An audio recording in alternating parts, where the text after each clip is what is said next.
Hi everyone, my name is Eyal Trabelsi and I have an exciting talk for you today. Practical optimizations for your Pandas code.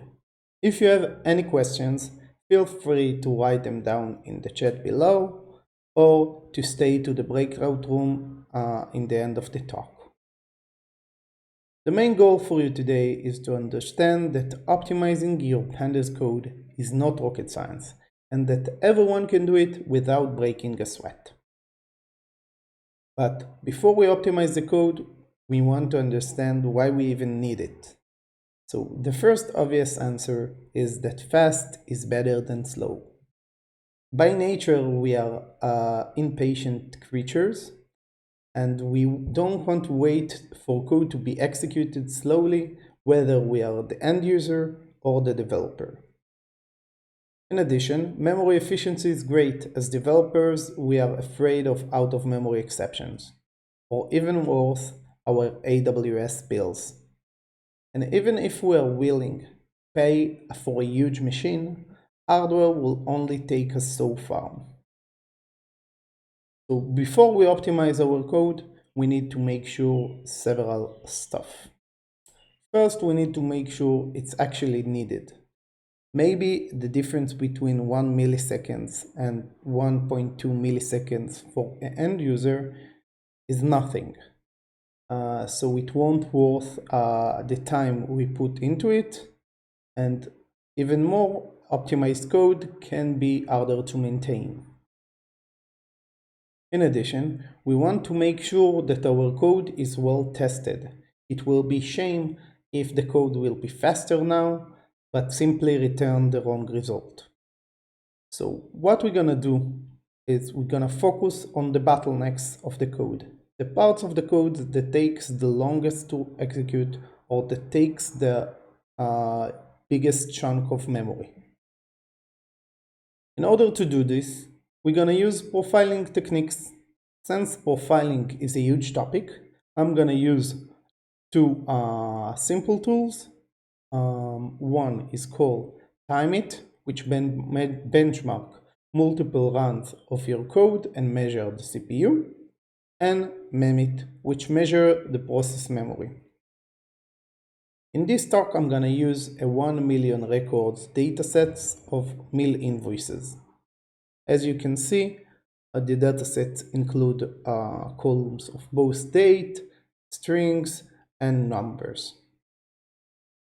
And now I can finally start with techniques to optimize your Panda code. The first one is pretty simple. You should use only what you need. You should keep only the columns that you're gonna use and prune the rest, as they stay in your memory and increase your memory footprint. So just by removing those, you gain a performance boost in memory footprint. In addition, you should filter the unneeded row as early as possible, as again, it will reduce both the memory footprint and the execution time, as you run your functions on less records. The next tip is that you shouldn't reinvent the wheel. We have a vast ecosystem in Python, and we should use existing solutions. If the library that you're gonna use is mature, it will probably have fewer bugs and it will be highly optimized, and you should use it. So instead of implementing, for example, your own KNN algorithm, you should use SciPy implementation instead. The next tip is to avoid using naive looping in Pandas. A bad option that unfortunately is too common is to use iteros to iterate over a data frame and to do some calculation and insert it again to a new column. So if we run TimeIt on this function, we see that it takes 21 minutes to execute. Since it takes so long, I told the TimeIt module to run only once. But we don't want to wait 21 minutes for such a simple function. So there is a better option. We can use apply or map function and apply get an anonymous function and execute it on all the rows. So as we can see here, just by doing this, we get to 8 seconds instead of 21 minutes, which is 150 times improvement in execution time. As you can see, since it's take way less than before, I can run it regularly, and we can see that it was executed 7 times, and we can see the variance. So this is pretty good, but there is a much better way. So Pandas is created in vectorization in mind.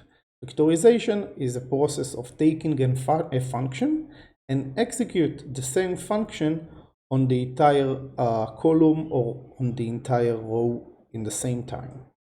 So we're gonna use a vectorized operations of Pandas, which is the minus sign, and it's simply the same thing, but just by doing so, we get to 4 milliseconds in execution time, which is another 2000 times improvement in execution time.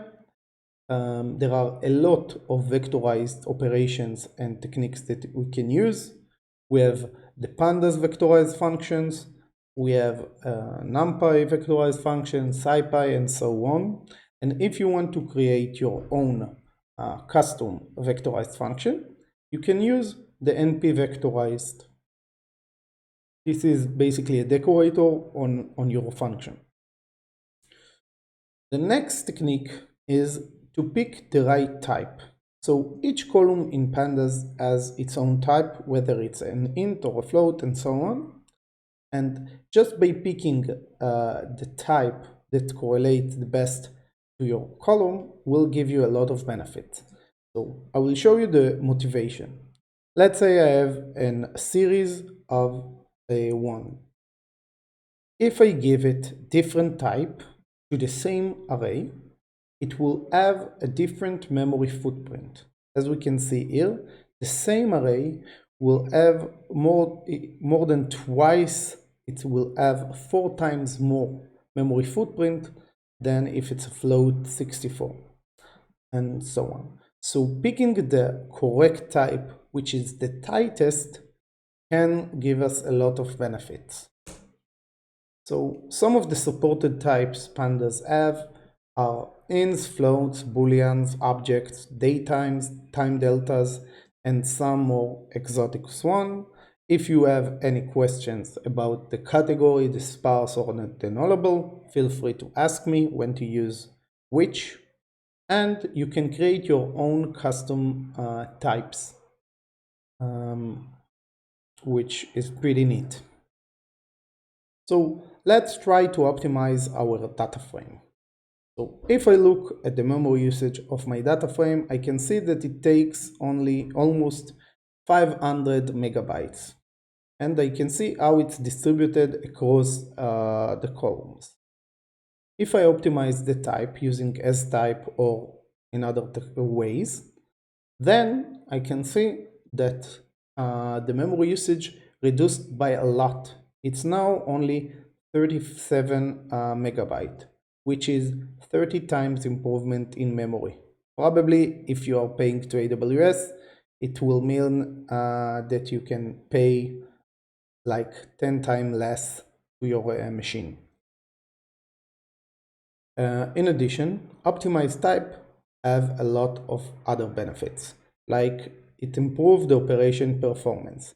The same operation on the object type will take much longer than on the float type. So as we can see, on object it will take 46 milliseconds, and on float it will take 90.2 milliseconds, which is another 2.5 times performance improvement. The next tip is to recommend to install the recommended tools that Python or Pandas want and need. So in the Pandas documentation, they want you to install NumExpression, which is fast numerical expression evaluator for NumPy, which basically takes NumPy expressions and adds some caching mechanism and smarter variable allocation and some threading. And there is bottleneck, which is specialized non-aware Cython routines to achieve large speedups for arrays or data frames that have nuns.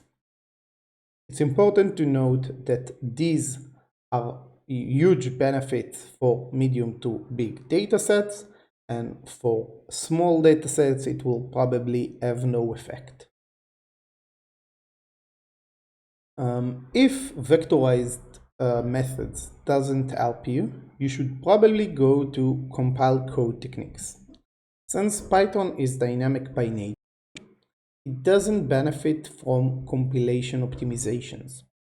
So pure Python functions can be slow sometimes. So I will give you an example. I have a function that do accumulation, and if I use native Python, I can see that running this takes 40.6 seconds. So we have Cython and Numba for the rescue, which allow us to integrate compile time functions to our Python code. I will start with Cython. Cython helps us to get up to 100 times speedup improvement from pure Python. It does have a steep learning curve, and it requires us to integrate the function in a different way, either through the setup using extension module or using the IPython magic Cython. And in our example, we can see that by simply adding the type of the parameter and defining in a different way the variables of the function, we get to 156 milliseconds for the function to be executed, which is 100 times performance improvement, which is huge. Another tool is Numba. Numba can get us up to 200 times speed up from pure Python. It's easy to integrate as it's simply to add a decorator, and it's highly configurable. We can configure whether we want the function to use the GIL or not, if we want it to use multiprocessing, and if we want the mathematical operation within it to be less accurate and by that save us time. But unfortunately, it supports mostly numeric operations. So in our example, we simply add this decorator to our function and we get all the benefits. Just by doing so, we got to 280 milliseconds, which is 65 times performance improvement. So first, you should try to use vectorized methods. If it doesn't work for you or anything else, you should try use Numba, as it's a bit easier to use and to integrate. And if you have some very specific use case that cannot be used using vectorized methods or Numba, you should go to Cython. The next set of techniques that I'm gonna cover are general Python optimizations. As we all know, when we integrate our pure Python code and using Pandas, we are using Python code, and by simply use good practices, we can save memory footprint and execution time. So the first technique is to use caching. By using caching, we can avoid unnecessary work and computation, and by that, making our code much faster. The easiest technique is functools.lru cache. There are a lot of more smart caching mechanism, whether it's like a library or a database like Redis. The next technique is smart allocation of intermediate variables. When we do calculation, sometimes we have intermediate calculations. And if we save several objects, the memory footprint of all of them will increase. So if we do smarter allocation, we can save memory. I will give you an example. Let's say I have a function that returns a third of big NPRA. If I'm doing allocation, this function, and then run another function on that data, and once again, you can see that I have these three variables. And by running Memit, I can see that this took almost 3 gigabytes of memory, which is pretty big. And just by simply overriding the variable allocations, I can reduce it to almost 2 gigabytes, which is almost 50% improvement in memory footprint. Lastly, we can benefit from concurrency and parallelism. Pandas methods use a single process. So CPU bound can benefit from parallelism, and IO bound can benefit from both parallelism and concurrency due to the GIL. So I want to cover what we saw up till now and what techniques can help you to optimize your Pandas code. So we have the use what you need technique, which means you should only keep the columns and the rows that you're actually gonna use. In addition, if there is an already implementation in a mature library, please use it. It will save you time, it will save you bugs, and it will be much faster. In addition, you should use vectorized methods and avoid using loops. Another technique is to pick the right type. This will save you both memory and execution time. Pandas has some recommended installations, bottleneck and num expressions. Please install them, it will improve your performance.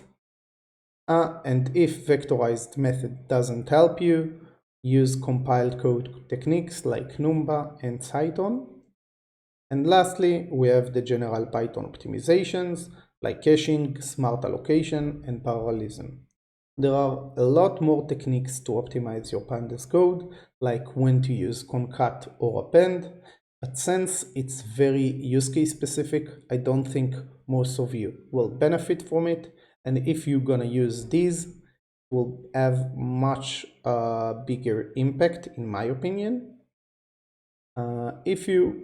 So basically, I hope you understand that optimizing your Pandas code is not rocket science. And I hope that from now on, you won't have to wait 30 minutes for your code to be executed. If you have any questions, feel free to ask them in the chat, to contact me directly, or to stay for the breakout room. Thank you and enjoy the rest of the conference.